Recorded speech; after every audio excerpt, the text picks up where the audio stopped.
آج ہم اور آپ دیکھ رہے ہیں کہ سناتنی برہمن کے غلام، برہمن کی ناجائز اولاد، چھتریے، یہ لوگ کھل کے اسرائیل کا سپورٹ کر رہے ہیں، جبکہ یہ لوگ جانتے ہیں کہ اسرائیلیوں نے زبردستی فلسطینیوں کی زمین پہ قبضہ کر کے وہاں کے رہنے والوں کو وہاں سے بھگا دیا ہے، اور ہندو دھرم گرنتھوں میں یہ بات ملتی ہے کہ اگر کوئی تمہاری زمین پر قبضہ کر لے تو تم اس کی جان لے سکتے ہو، اس کو جان سے مار سکتے ہو۔ تو ہندو دھرم گرنتھوں کے حساب سے دیکھا جائے تو فلسطینیوں کا حملہ کرنا یہ کسی طرح سے غلط نہیں ہو سکتا ہے، لیکن کیا کہا جائے کہ یہ لوگ جانتے ہیں، برہمن جانتا ہے کہ یہ دھرم نہیں ہے، یہ دھندا ہے، لوگوں کو بیوقوف بنا کر کے۔ اب ذرا تصور کرے کہ اگر یہ دھرم ہوتا تو اپنے ہی لوگوں پر ہزاروں سال سے ظلم کی انتہا کرتے ہوئے یہ لوگ چلے آ رہے ہیں، تو ایسا کس دھرم میں ہوتا؟ تو یہ لوگ جانتے ہیں کہ یہ دھرم نہیں ہے۔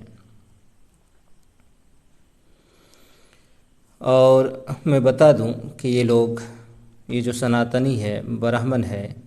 یہ لوگ یہودیوں کا سپورٹ کیوں کر رہے ہیں؟ کرنے کی وجہ یہ ہے کہ دونوں دھرم کی بنیاد ظلم پر ہے۔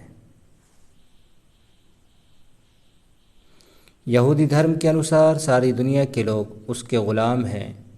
سارے لوگ کتے سور سے زیادہ ذلیل ہیں، یہ ساری دھرتی یہودیوں کی ہے، خدا نے صرف یہودیوں کے لیے دنیا بنائی ہے،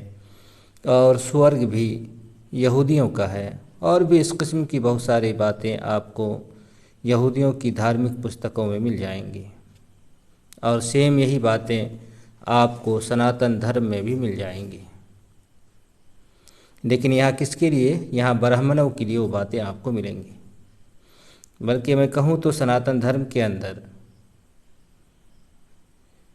یہودی دھرم سے کہیں زیادہ ظلم کی باتیں آپ کو ملیں گی۔ وہاں تو کم از کم ایک یہودی دوسرے یہودی کو اپنا بھائی مانتا ہے، یہودی میں آپس میں میل جول تو ہے ہی،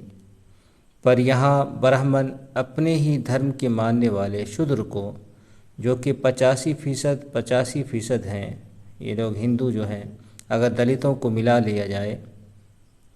کیونکہ اکثر دلت آج بھی خود کو ہندو مانتے ہیں، تو یہاں اگر یہ دیکھا جائے برہمن کی بات کو کہ برہمن ہندو دھرم کے اندر یہ سارے لوگ آ جاتے ہیں، تو یہ برہمن لوگ آج بھی ان 85% شودروں کو، اور ان کی دھرم گرنتھوں کے اندر یہ بات ہے کہ ان لوگوں کو کتے اور سور کے برابر مانا گیا ہے، بلکہ ان جانوروں سے بھی ذلیل مانا گیا ہے، اور اپنے ہی لوگوں کو۔ تو بات یہ ہے کہ دونوں جگہوں پہ ظلم کی باتیں بے انتہا ملیں گی، تو ایسی صورت میں ایک ظالم کا حق بنتا ہے کہ اپنے ظالم بھائی کی مدد کرے، ظالم ہی کی مدد کرے گا، تو ان لوگوں کی بنیاد ہی ظلم پہ ہے، تو پھر ہم ان سے کیا توقع رکھ سکتے ہیں؟ آج لوگ کہتے ہیں کہ جی یہ اصل میں یہ مسلمانوں کی دشمن ہے، مسلمانوں کی دشمنی ان کے دلوں میں بیٹھی ہوئی، یہ بات غلط ہے۔ یہ تو سب سے بڑے دشمن خود اپنے ہی لوگوں کے ہیں، شودروں کے ہیں۔ پچھلے 3000 سال کو آپ دیکھیں، اپنے ہی لوگوں کو غلام بنا کر جانور سے بدتر زندگی گزارنے پر مجبور کرنے والے یہی برہمن لوگ ہیں، اپنے ہی لوگوں کے ساتھ ان لوگوں نے ایسا کام کیا ہے۔ تو باتیں بہت لمبی ہے، کیا بولا جائے، بس آپ یہ دیکھ لیں، میں پلٹتا رہا پیج، آپ دیکھتے رہیں